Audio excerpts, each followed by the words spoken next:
स्पर्श मेरे को हुआ है और तुम एक भ्रष्ट सन्यासी हो। तुमने भगवत भक्ति की तरफ ध्यान नहीं दिया, तुम भंडारे करा रहे हो, और बड़े से बड़े भंडारे तुमने इसलिए कराए कि तुम्हारी यश वृद्धि हो। आजकल यही स्थिति है, आप क्षमा कीजिए। भगवत भक्ति का अंग जो है ये बड़े बड़े भंडारे कराना नहीं है। ये आजकल एक से एक बड़ा, फलाने आश्रम में भंडारा हुआ, 2000 आदमी थे। ए सुनो बाबूजी, हम अपना गुरुदेव का भंडारा करेगा, 3000 आदमी आएगा। अरे पैसे कहां से आएगा? भीख मांगेंगे इधर से उधर। 64 महंत भोग आराधना। भाई साहब आप क्षमा करना, मैं 70 साल की आयु हो गई और 50 साल से अध्यात्म से जुड़ा हुआ हूं। ये इनके इन प्रकार है।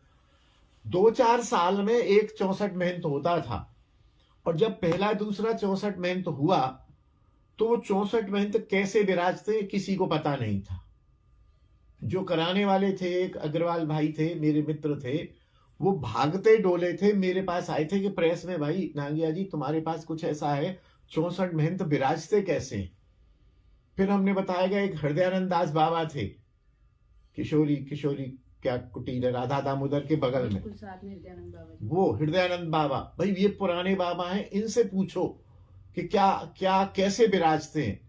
फिर वो सुरमा कुंज वाले प्रेमदास जी से मिला गया, पुराने संतों से मिला गया। 3-4 संतों ने मिलके उसका नक्शा बनाया कि यहाँ महाप्रभु विराजते हैं, यहाँ शची माता विराजती हैं, यहाँ विष्णुप्रिया विराजते हैं, यहाँ फलाने द्वादश गोपाल विराजते हैं, यहाँ जीव गोस्वामी गढ़ विराजते हैं, यहाँ गुरुजन विराजते हैं। ये पता ही नहीं था। आज से आप समझिए 20-25 साल पुरानी बात है, ज्यादा पुरानी बात नहीं है। 2-4 साल में कोई एक 64 महंत, तो 64 महंत एक ऐसे चमत्कार था कि क्या होता है 64 महंत। और आज की क्या स्थिति है? आज एक ही आश्रम में एक महीने में 2-2 64 महंत भोग हो रहे हैं, और एक 64 महंत भोग में 2 लाख रुपए का खर्चा आता है। केवल ये प्रतिष्ठा का और यश का प्रश्न बन गया। इस प्रकार से विरक्त वैष्णवों को भंडारे कराना, 64 महंत भोग कराना, ये भक्ति का अंग कभी भी नहीं है। ये अति हो गई। तो कहते हैं ना, जहां अति होगी वहां क्षति होगी। तो उन्होंने कह दिया, ये स्पष्ट देख लीजिए है कि तुमने अपने यश के लिए भंडारा कराया है, ये भगवत भक्ति का अंग नहीं है। भगवत भक्ति का अंग है वैष्णव सेवा करनी है। 5 वैष्णव बुलाओ, प्रणाम सहित उनका चरण प्रक्षालन करो, चरणोदक पियो, बैठ के बाबा पाओ थोड़ा, बाबा और लीजिए, बाबा और लीजिए, आप लीजिए, थोड़ा लीजिए, जो भक्तिवर्धक हो। आप बताइए कि बालूशाही मीठी खा खा के और तली हुई मठरी खा खा के क्या वैष्णव भजन कर पाएगा? आज 80% बाबा जी जो है शुगर के मरीज है। शायद आप और हम 80% नहीं है। कारण क्या है? पनीर 64 भोग महंत, 64 महंत भोग।